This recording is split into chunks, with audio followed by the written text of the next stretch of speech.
तीर्थଙ୍କ विषय प्रेरित पाउल से अन्य मंडली निकट को जिते लिखुले से समय विषय से कही अच्छी यही स्थान में से प्रकार वर्णना करते अन्य मंडली निकट को लिखुंट आम जिते करंत्य पुस्तक पढ़ा से स्थान में नाम उल्लेख कर भाई बोली संबोधन कर गोटे स्थान में सहकर्मी बोली प्रेरित पाउल संबोधन कर स्थान में पुत्र बोली से कही अच्छी तीतस आम जे प्रकार तिमोथी पुस्तक अध्ययन करुला से ही प्रकार तीतस तिमोथींकर परि जड़े व्यक्ति से विश्वास रे स्थिर थिले आउ से प्रेरित पाउलंक सहित कार्य करिबारे साहाय्य मध्य करुथिले सहकारी मध्य से थिले आ जेते बेले प्रेरित पाउल आम पूर्वर अध्ययन करिछु प्रेरित पाउलंकर अनेक मंडली थिला आउ जिते बेले से मंडली गठन करुथिले आउ अन्य कोनोसी स्थान को जाई प्रचार करुथिले पुणी मंडली गठन करुथिले से स्थान रे आउ जिते बेले गोटे मंडली को छाड़ी आ गोटे मंडली निकट को जाउथिले सेते बेले सही मंडली रो भार जन को समर्पण करुथिले आउ सही प्रकार तीर्थस मध्य गोटे स्थान रो भार प्राप्त होइथिले जहा पाउलंकर द्वारा तैयारी करा जाइथिला प्रभुंक लोक मान को पाउल वाक्य कही और विश्वास करते दायित्व तीर्थस नौथिले आउ अन्य स्थान रे थाई से तीतसंक निकट को ये पत्र लिखुअछंती आउ से प्रथमे उल्लेख करुअछंती 1 नंबर पदरे लिखा जाए पाउल ईश्वरंक दास और जीशु ख्रीष्टंकर जड़े प्रेरित पाउल निज विषय रे कहउछंती जे ईश्वरंक दास आउ जीशु ख्रीष्टंकर जड़े प्रेरित बोली आमे जेते बेले काली अध्ययन करुथिला सेते बेले आमे निहाती भाव रे प्रेरित पाउलंकर विषय रे मध्य सुनी अछु जे मर्दख्यंक विषय रे मु जेते बेले कहउथिली आपन मानकु सेते बेले प्रेरित पाउलंकर विषय रे मध्य आपन मानकु जणाउथिली जे प्रेरित पाउल की प्रकार मर्दख्यंक सदृश कार्य कले आ प्रभु जीशु ख्रीष्टंक ठारू जो विषय प्रेरणा पाइथिले करिबा निमंते पवित्र आत्मांक ठारू जो विषय करिबा निमंते प्रेरणा पाइथिले सेही विषय को से करिथिले आउ तांकर कार्य कोन थिला प्रेरित पाउलंकर कार्य मर्दख्य जे प्रकार जिहुदी लोक मान को निकट को से पत्र पठाइले आउ से कहू अछंती जे तुम्हे माने कोन करो तुम्हें माने सही दिन को भूली न जाओ जो दिन आमे माने शत्रु कबलर रक्षा पाइथिलु बोली आउ यही स्थान रे जेते बेले आमे नूतन नियम को आसीबा एही स्थान रे मध्य प्रेरित पाउल सेही विषय को कहउछंती प्रत्येक मंडली को जो पत्र लिखि अछंती प्रत्येक मंडली को से समान विषय कहउछंती जे जो दिन तुम्हें परित्राण को पाइथिलो शत्रु शैतान रो कबलर रक्षा पाइथिलो सेही दिन को तुम्हें स्मरण करो आउ प्रभु रे तुम्हें रह बोली आउ ताहा तुम्हें भूली न जाओ से दिन को तुम्हें लोप न कर बोली प्रेरित पाउल मध्य निज मंडली को सही प्रकार पत्र लिखु अछंती आउ सही प्रेरित पाउल किए थिले जीशु ख्रीष्टंकर जड़े प्रेरित थिले आमे जेते बेले 3 नंबर पद के पढ़मा से पढ़ीछु आउ से स्थान रे लिखा जाय जे कौन नहीं करी काना के नहीं करी प्रभु जीशु ख्रीष्ट प्रेरित पाउल को प्रेरणा करथिले निहाती भाव रे आमे जगत रे अछु आउ गोटे दिन जन्मग्रहण करी अछु आउ प्रभु जीशु ख्रीष्ट जेहेतु तांकर वाक्य द्वारा आमे समस्ते तांकर वाक्य शुणी अछु आउ सेही वाक्य द्वारा आमे मन परिवर्तन कला बाप्तिस्म नेला आउ प्रभुंकर सहभागिता रे अछु ताहा ले निहाती भाव रे प्रभुंकर किछि ना किछि गोटे योजना अछि आम जीवन रे से कौनसी गोटे विषय को नहीं आमको ए जगत को प्रेरणा करी अछंती जे प्रकार प्रेरित पाउलंक करथिले प्रिय प्रभुंक लोक माने मु एहा कहू नाही जे आमे प्रेरित पाउलंक परि समस्ते स्थाने स्थाने मंडली गठन करिबा आउ प्रेरित कार्य को करिबा मु सही प्रकार कहू नाही मात्र आमे पठा जाई अछु सही विषय को कहू अछि समस्तंकर जीवन रे ईश्वरंकर गोटे इच्छा रही अछि जहा के आमे ए जगत रे सफल करिबा आउ तद्वारा परमेश्वर महिमान्वित हेबे ପ୍ରେରିତ ପାଉଲ ନିଜ ବିଷୟରେ କହୁଅଛନ୍ତି ଯେ ସେ ଜଣେ ପ୍ରେରିତ ଯୀଶୁଖ୍ରୀଷ୍ଟଙ୍କ ଠାରୁ ପ୍ରେରଣା ପାଇ ସେ ପ୍ରେରିତ କାର୍ଯ୍ୟ କରୁଅଛନ୍ତି। ଆଉ ତାଙ୍କର କାର୍ଯ୍ୟରେ କ'ଣ କ'ଣ ରହିଛି ସେଇ ବିଷୟକୁ ଏହି ସ୍ଥାନରେ କହୁଅଛନ୍ତି। ଆଉ ପ୍ରଥମେ ସେ କହିଲେ ଈଶ୍ୱରଙ୍କ ମନୋନୀତ ଲୋକମାନେ ଅନନ୍ତ ଜୀବନର ଭରସା ପ୍ରାପ୍ତ ହୋଇ ଯେପରି ବିଶ୍ୱାସ ଓ ଭକ୍ତି ସଙ୍ଗତ ସତ୍ୟ ଜ୍ଞାନରେ ବୃଦ୍ଧି ପାଆନ୍ତି। କେଉଁମାନଙ୍କ ବିଷୟରେ ସେ କହୁଅଛନ୍ତି? ଈଶ୍ୱରଙ୍କର ମନୋନୀତ ଲୋକମାନଙ୍କ ନିକଟକୁ ସେ ପ୍ରେରିତ ହୋଇଅଛନ୍ତି ଯେ ପ୍ରକାରେ ସେମାନେ ଅନନ୍ତ ଜୀବନର ଭରସାକୁ ପ୍ରାପ୍ତ ହେବେ। ଜଣେ ଭରସା କେତେବେଳେ ପ୍ରାପ୍ତ ହୋଇଥାଏ? ଯେତେବେଳେ ଜଣେ ଆସିକରି କହେ ଗୋଟିଏ ପରିବାରରେ ଯଦି ପିତା କୌଣସି ସ୍ଥାନକୁ ଯାଉଅଛନ୍ତି ଆଉ ତାଙ୍କର ସନ୍ତାନମାନଙ୍କୁ କହିବେ ଯେ ମୁଁ ଯେତେବେଳେ ଫେରି ଆସିବି ସେତେବେଳେ ତୁମ ନିକଟକୁ କିଛି ଗୋଟେ ଆଣିଦେବି ବୋଲି, ଡ୍ରେସ୍ ହେଉ କିମ୍ବା ଖେଳନା ହେଉ କିମ୍ବା ଯେକୌଣସି ବିଷୟ ହେଉ, ଯେତେବେଳେ ସେ କହନ୍ତି ସେହି ସ୍ଥାନରେ ସେ ପରିବାରର ସେ ସନ୍ତାନମାନେ ଗୋଟିଏ ଭରସା ନେଇ ବସିଥାନ୍ତି ଯେ ଯେହେତୁ ପିତା ଆମକୁ କହିଅଛନ୍ତି ତାହେଲେ ସେ ଫେରି ଆସିଲା ବେଳେ ସେହି ବିଷୟକୁ ଆଣିକି ଆସିବେ। ତାହା ହେଉଛି ଭରସା। ଯେଉଁ ବିଷୟକୁ ଆମେ ଦେଖି ନଥାଉ ମାତ୍ର ତାହା ଶୁଣି ଆମେ ବିଶ୍ୱାସ କରିଥାଉ ତାହାକୁ ଭରସା ବୋଲି କୁହାଯାଏ। ଆଉ ଠିକ୍ ସେହି ପ୍ରକାର ପ୍ରିୟ ପ୍ରଭୁଙ୍କ ଲୋକମାନେ ଆଜି ଆମେ ଅନନ୍ତ ଜୀବନକୁ ପ୍ରାପ୍ତ ହୋଇନାହୁଁ, ମାତ୍ର ଏହି ବାକ୍ୟ ଯେହେତୁ କହେ ଯେ ଆମେ ପ୍ରଭୁ ଯୀଶୁଖ୍ରୀଷ୍ଟଙ୍କୁ ଗ୍ରହଣ କଲେ, ପରିତ୍ରାଣକୁ ଧରି ରଖିଲେ, ଗୋଟିଏ ଦିନ ଆସିବ ଯେ ଆମେ ଅନନ୍ତ ଜୀବନକୁ ପାଇବା। ଏହି ଯେଉଁ ବିଶ୍ୱାସ ଆମର ମଧ୍ୟରେ ରହିଅଛି ଏହାକୁ ଭରସା ବୋଲି କୁହାଯାଏ। ଆଉ ପ୍ରେରିତ ପାଉଲ କାହିଁକି ପ୍ରେରିତ ହୋଇଥିଲେ? ଯେ ଯେତେ ଈଶ୍ୱରଙ୍କ ମନୋନୀତ ଲୋକମାନେ ଅଛନ୍ତି ସମସ୍ତେ ତାଙ୍କଠାରୁ ସେହି ପରମେଶ୍ୱରଙ୍କ ସେହି ବାକ୍ୟକୁ ଶୁଣି ସେହି ଅନନ୍ତ ଜୀବନଦାୟକ ସେ ଅନନ୍ତ ଜୀବନର ଭରସାକୁ ପ୍ରାପ୍ତ ହେବେ, ସେଥି ନିମନ୍ତେ ପ୍ରେରିତ ପାଉଲ ପ୍ରେରଣ କରାଯାଇଥିଲେ। ଆଉ ଗୋଟେ ବିଷୟ ସେ କହୁଅଛନ୍ତି ହୋଇ ଯେପରି ବିଶ୍ୱାସ ଓ ଭକ୍ତି ସଙ୍ଗତ ସତ୍ୟ ଜ୍ଞାନରେ ବୃଦ୍ଧି ପାଆନ୍ତି। ପ୍ରିୟ ପ୍ରଭୁଙ୍କ ଲୋକମାନେ ଜଗତରେ ଆଜି ଆମେ ଯେତେବେଳେ ଦେଖିବା ଅନେକ ପ୍ରକାର ଜ୍ଞାନ ରହିଅଛି। ଲୋକମାନେ ଜ୍ଞାନରେ ନିପୁଣ ହେଉଛନ୍ତି।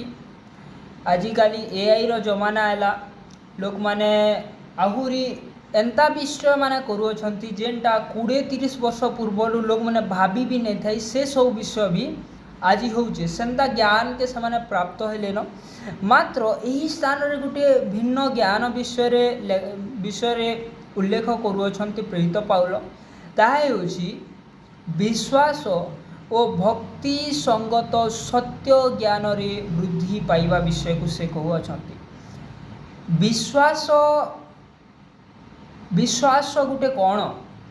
ବିଶ୍ୱାସ ଆମେ ଶୁଣିଲା ଯେ ବିଶ୍ୱାସ ତାହା ଯାହା ଆମେ ଦେଖି ନାହୁଁ ମାତ୍ର ଶୁଣିଅଛୁ ଆଉ ସେଥି ଉପରେ ଆମେ ସ୍ଥିର ଅଛୁ ଯେ ସେଇ ବିଷୟ ସତ୍ୟ ବୋଲି ଆମେ ଭାବୁଛୁ, ସେଇ ବିଷୟକୁ କୁହାଯାଏ ବିଶ୍ୱାସ ବୋଲି। ଆଉ ଆମେ ଯେନ୍ଟା ବିଶ୍ୱାସ କରୁଛୁ ବୋଲି କହୁଛୁ ସେଟାକେ ଭରସା ବୋଲି ବି ଆଉ ଥରେ ମୁଁ କହିବାର୍ ଲାଗି ଚାହୁଁଛେ ଆମେ ବିଶ୍ୱାସ କରିଛୁ ଯେ ପ୍ରଭୁ ଯୀଶୁଖ୍ରୀଷ୍ଟଙ୍କର ଉପରେ ସେ ଆମକେ ଅନନ୍ତ ଜୀବନ ଦେବେ ବୋଲି। ଆଉ ଏ ବିଶ୍ୱାସ କେନୁ ଜାତ ହେଲା? ଯେତେବେଳେ ଆମେ ସେ ବାକ୍ୟକେ ଶୁଣନା ତାପରେ ସେ ବାକ୍ୟ ଉପରେ ଆମେ ବିଶ୍ୱାସ କଲା ଆଉ ବିଶ୍ୱାସ କରିବାର ଦ୍ୱାରା ଆମର ଭିତରେ ଗୋଟେ ଭରସା ଜାଗ୍ରତ ହେଲା। ଆଉ ସେ ଭରସାକେ ଧରିକରି ସେ ବିଶ୍ୱାସକେ ଧରିକରି ଆମେ ଆଜି ପର୍ଯ୍ୟନ୍ତ ଜୀବନ କାଟୁଅଛୁ ବା ଆଗାମୀ ଅନନ୍ତ ଜୀବନ ପାଇବା ପର୍ଯ୍ୟନ୍ତ ଆମେ ସେ ବିଶ୍ୱାସ ଭରସାକେ ଧରିକରି ରଖିଥିମା। ଭକ୍ତି ସହକାରେ ଭକ୍ତି ଜଣକର ଭିତରେ କେତେବେଳେ ଆସି ପ୍ରିୟ ପ୍ରଭୁଙ୍କ ଲୋକମାନେ ଆମେ ନିହାତି ଭାବରେ ସମସ୍ତେ ଗୋଟେ ଦିନ ଥିଲା ସ୍କୁଲ ଯାଇଥିନା। ଆଉ ଯେତେବେଳେ ଆମେ ସ୍କୁଲକେ ଯାଏସୁଁ ଆମକେ टीचर मानके देखिकरी निहाती भावरे केतेटा टीचर के देखिकिना आमर भितरु भक्ति बाहरीसी आउ केतेटा टीचर के देखिकरी आमके भय लागसी। से दुईटा विषय भिन्न भिन्न प्रकार विषय। भक्ति आउ भय भितर पार्थक्य रही। भय केतेबेले लागसी आमे स्कूल के टाइमली पहुँचीमा आउ आमे क्लास के टाइमली अटेंड करमा ध्यान दे करी सुनमा आमे काना पढ़ौछन। जे सेटा भिन्न भिन्न टीचर भितर भिन्न भिन्न प्रकार हेसी। गोटे टीचर जिते बेले आमके पिटुथिबे कि गाली दौथिबे से ही समय से टीचर जिते बेले आसबे आमे काना भाबसु जे से आज्ञा बा से शिक्षक आमके जेना नहीं पिटबे सेथिर लगी ध्यान देकिना आमे से क्लास रे थिसु। जदि अन्य मनस्क है बेले आमे दंड पाइमा ई भय आमे तांकर क्लास रे ध्यान दे करिथिसु।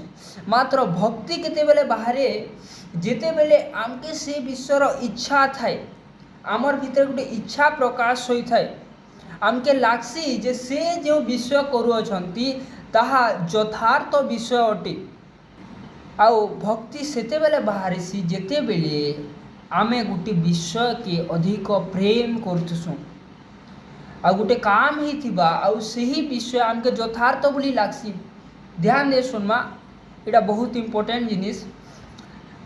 वाक्य प्रचार होचे बहुत स्थान रे सुसमाचार बहुत जगह रे प्रचार हला मात्र सबु स्थान लोक माने सबु स्थान सबु लोक माने परित्राण को पाइले नहीं।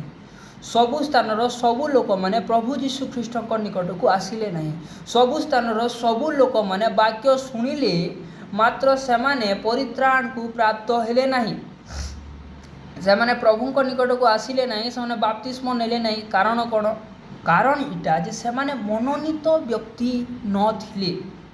इस स्थान रे आमे सेटा पढ़ुछु जे मनोनीत लोक मानकर निके प्रेरित पाउल प्रेरित होइछन आउ सेमानकर भितरे काना करबार लगी से लोक माने जनता अनंत जीवनर भरोसा के प्राप्त हुअंती विश्वास आ भक्ति संगत सत्य ज्ञान रे वृद्धि पाती। भक्ति केते बेले बाहरसी जेते बेले आमे से विषय के प्रेम करसु। केन विषय के आमे प्रेम करिकिना प्रभु जीशु ख्रीष्ट को भक्ति देखौछु।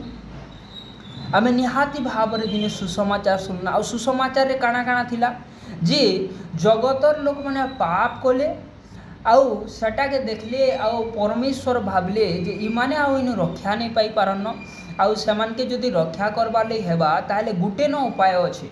आमे समस्ते पापी थिना आउ आमके रक्षा करबा लगी परमेश्वर गुटे न उपाय बाहर करथिले आउ से उपाय होचे तांकर अद्वितीय पुत्रन को जगत के प्रेरण करबे आउ से बलि हेबे आउ जते बेले तांकर रक्त झरीबो तापरे से पुनरुत्थित हेबे से स्वर्गारोहण करिवे आउ सही विषय को आम जिते विश्वास कना जे प्रभु जीशु ख्रीष्ट आसीथिले मोर लगी जीवन देले मोर परी पापी लगी जीवन देले आउ ताकर रक्त बहिला एते कष्ट पाइले से पुनर्बार से 3 दिन परे मृत्युंजयी हेले तापर से स्वर्ग गले आउ आमे फेर गए स्वर्ग जीवा इटा आमे विश्वास करसु। आउ ए विषय समस्ते सुनसन मात्र समस्ते विश्वास करंती नहीं। कारण काना?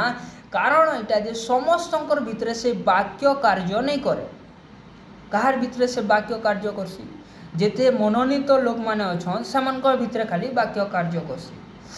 प्रिय प्रभु को लोक माने आमे जेते बेले प्रभु जीशु ख्रीष्ट देथिबा गुटे उदाहरण को देखिबा जे गोटिए बुणाली से काना कला से बिहन बुनला आउ गोटे स्थान रे बुनुछे निहाती भाव रे से रास्ता के जे करी सेटा माने नहीं पके जानी जानी से जेन चाष करा जैसी सेन बिहन बुनला आउ जेते बेले से बुनुथिला सही समय रे सही स्थान रे चारि प्रकार भूमि विषय रे लिखा जाए। कंटक भूमि तापरे रोड पाखरे जेनटा पड़ला तापरे पथुरिया भूमि रे जेनटा पड़ला आउ गोटे भल भूमि रे पड़ला। अर्थात मुझे कहबा ले चाहूँ जे सुसमाचार प्रचार करने निमंते परमेश्वर आमको प्रेरणा करी अछंती। आमे प्रेरित होई अछु आमर जाना भी काम थो आमे जेकोसी कार्य रे थौ मात्र गोटे काम मनोनीत लोक मान ले अच्छे जे से काना करबा सुसमाचार प्रचार करबा।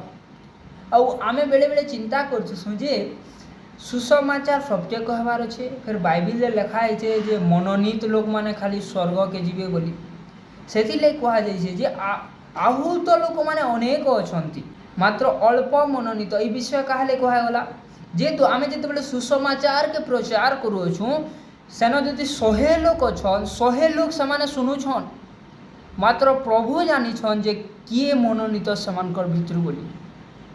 प्रभु जानिछन जे काहार हृदय से मंजी जेनटा बुना जाइछे सेटा फल उत्पन्न करबा बोली आमे नहीं जानी। सेथिलाई प्रभु आमके कहछन जे तुमे जे कोई सुसमाचार के प्रचार कर आउ जेतेबेले सुसमाचार प्रचार करबो 100 लोग भितरे जदि सुसमाचार प्रचार करछो सेनु 10 जन भी जदि मनोनीत थिबे से माने दिने उद्धार पाइबे। आउ से 100 व्यक्ति भितरु 100 लोग भी मनोनीत होई पारंती आमे ता जानि नाहु। परमेश्वर जानती आमर काम हो जे आमे सुसमाचार के प्रचार करबा। आमे केन थिला भक्ति संगत सत्य ज्ञान रे वृद्धि पाइबा विषय रे थिला। भक्ति केतेबेले बाहरिबा जेतेबेले आमे सुसमाचार के सुनमा। आमे गुटे दिन थिला आमे सुसमाचार के सुनना आमे प्रभु जीशु ख्रीष्टंकर प्रति विश्वास कना भरोसा कना निहाती भाव रे आम सहित भी अनेक लोक माने थिले जेन माने सुसमाचार के सुनी थिले मात्र से माने प्रभु जीशु ख्रीष्टंकु विश्वास कले नाही। कारण इटा जेहेतु सेही सुसमाचार आम हृदय रे जनता काम कला तार हृदय रे संता काम नहीं कर। आम जदि आहुरी गभीर विषय के जिमा बोले प्रिय प्रभु को लोक माने प्रभु जीशु गुटे जगह रे कहउचंती लोक मान के कथा कहा जीवा सत मात्र से माने बुझी नहीं पारन आ इथि लगी सेमानकर ज्ञान चक्षु के भी बंद करी देथिबे सेटा प्रभुंकर आडू हेबा। कारण गाना से माने जेहेतु मनोनीत नहीं से। आज यदि आमे वाक्य के शुणुछु आम निके पहुँचुछे बोले आमे इटा ज्ञात हूँ जे आमे होइछु से मनोनीत दलर व्यक्ति माने आमर पाखे से सुजोग अच्छे। परमेश्वर आमके वाक्य द्वारा कथा कहउछन एंता सुजोग समस्ते नहीं पाइबार आउ आमे जदि सुजोग के हाथ छड़ा करमा ताहले परमेश्वर आउ आमके सुजोग नहीं दियन।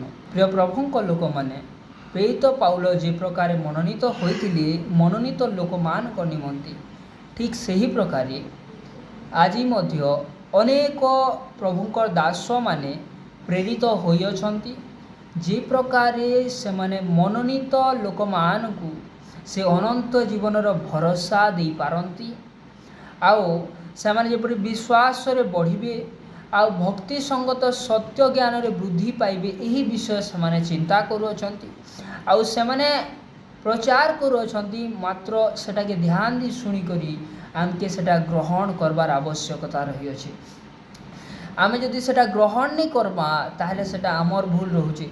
आमे निहाती भाव रे दैनंदिन आमे ए स्थान रे संध्या समय वाक्य शुणुछु आउ आमे जति आके जोछु पुराना विषय सब जदि भूली जाउछु ताहले आमर किछि लाभ नहीं न। मात्र आमे जति वाक्य शुणुछु तद अनुसार जीवन काटबार आमे धीरे धीरे किना आरंभ करूछु ताहले परमेश्वरंकर दृष्टि रे आमर लाभ होउछि। जेते बेले बाहरिला जेते बेले आमे प्रभु जीशु ख्रीष्ट जे मोल लगी क्रूसरे हत होइथिले यही विषय कि आमे आपणार हृदय रे सेटा ग्रहण कला सेते बेले तांकर प्रति आमर भक्ति बाहरिला। आमर भक्ति सेते बेले बाहला जेते बेले आमे ई विषय के जानी पारना जे आमे किते हीन थिनु आ स्वर्गर परमेश्वर आमर लगी चिंता कले आमके किहे नहीं पचरौ थाई सेंता आमर परिस्थिति थिला मात्र तथापि परमेश्वर आमके बाछिले। परमेश्वरंकर तांकर निजस्व प्रजा इस्राएल लोक माने तथापि से इस्राएल लोक मान के भी छाड़ी करी से विजातीय लोक मान के ध्यान देले जेन विजातीय लोक मान के पचरौ नहीं थाई किहे जेन विजातीय लोक माने इस्राएल लोक मान को सहित मिसबार योग्य नहीं थाई सही प्रकार व्यक्ति मान के परमेश्वर सुजोग देले आ सेमानकर लागि ताकर पुत्र के मरबार लागि पठाले। ई विषय जेते बेले आमर हृदय के स्पर्श कला आ आमे जेते बेले ग्रहण कला तापरे आमर भितरु से भक्ति परमेश्वरंकर लागि बाहरिला। गत दिन मान करे आमे गोटे प्रचार सुनुथिलु आ से आया कहूथिले जे प्रभु जीशु ख्रीष्टंकर वंशावली को जेते बेले आमे देखमा सही स्थान रे ऋतंकर विषय लेखा है। आउ ऋत जड़े किए थिले जड़े विजातीय झील थिले। मुझे जेते बेले से वाक्य के सुननी मते बहुत खुशी लागला। इथिर खुशी लगला जे गोटे विजातीय स्त्रीर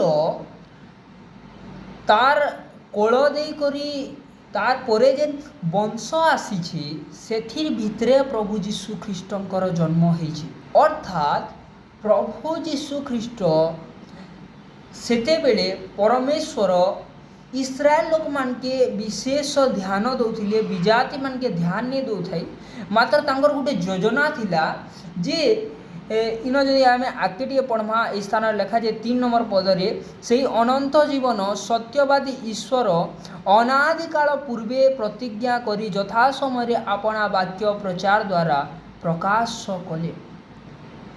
मुई से वाक्य के निहाती भाव में आगुरी पढ़ी थी, मात्र से विषय के मैं ध्यान नहीं दौथाई। आउ जितेबले गत दिन मान कर सेटा सुननी मते बहुत उत्साह प्रदान कला से वाक्य। आउ मुई चाहे जे आपण माने मध्य से वाक्य के शुणी करी उत्साहित हंतु बोली। आउ गुटे प्रभु जीशु ख्रीष्टंकर तांकर जेतेबेले वंशावली पढ़मा आमे माथ्यू पुस्तक रे इस्राएल लोक मान ठारू आरंभ हैला। आउ से इस्राएल लोक न सरला, मात्र मझी गोटे विजातीय स्त्री को परमेश्वर भीतर के पठेइथिले तांकर वंशावली रे शामिल हेबार लगी। आउ आमे ध्यान देमा इटा जे काहला जे से विजातीय स्त्रीटा से अनुग्रह के प्राप्त हैला, से जगह रे ना पाइबार योग्य काहला जे हैला से विजातीय स्त्री। सेनो लिखा है आम जितेबले ऋत पुस्तक पढ़मा तार सास के से कहूचे जे तमे जेनिके जीव मुई सेनके जिमी, तमर लोक माने मोर लोक हेबे।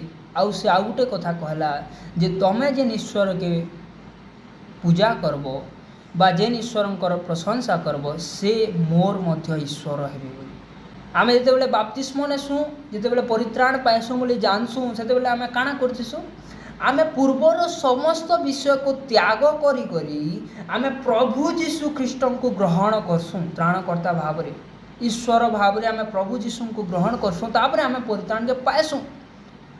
आउ ठीक से समान विषय से दिन ऋत भी करथिला तार निजर मोयाब देश गोटे यही प्रकार देश जेन देव पूजा चली, प्रतिमा पूजा करुले, सेन परमेश्वरंकर कौन सी आइडेंटिटी नहीं थाई, मात्र से पूर्वरु जो मानू पूजा करुला से त्याग करी से निजर शाशुर परमेश्वर को बा सत्य ईश्वर को से निजर ईश्वर रूपे कला, जद्वारा से प्रभु जीशु ख्रीष्टंकर से वंशावली रे नाम प्राप्त है।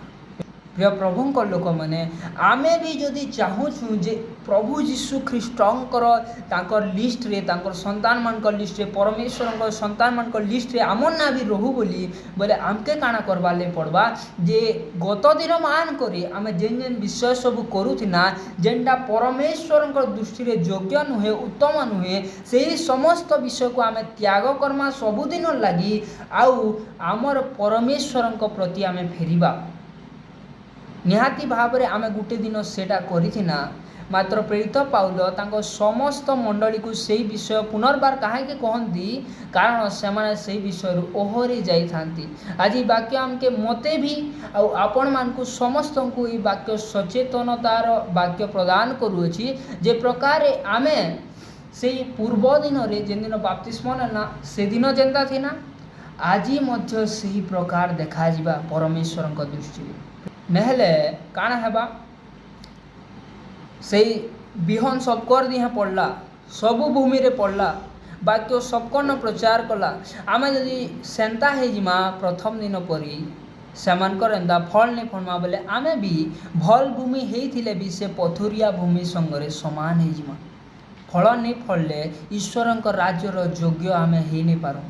प्रिय प्रभु को लोक माने आमके फल फलबा के हेबा केतेबेले फल फली पारमा आमे आज इटा अध्ययन कला जे सर्वप्रथम विषय आमे होछु ईश्वरंकर मनोनीत लोक माने केंता करी जानला जेहेतु ବାକ୍ୟ ସବକନ ପ୍ରଚାର କରାଯାସି ମାତ୍ର ସମସ୍ତେ ଗ୍ରହଣ କରିପାରନ୍ତି ନାହିଁ, କାରଣ ସେମାନଙ୍କର ଚକ୍ଷୁ ଆଉ ସେମାନଙ୍କର କର୍ଣ୍ଣକୁ ପରମେଶ୍ୱର ବନ୍ଦ କରିଥାନ୍ତି, ଯେହେତୁ ସେମାନେ ପରମେଶ୍ୱରଙ୍କର ମନୋନୀତ ଲୋକ ନୁହନ୍ତି।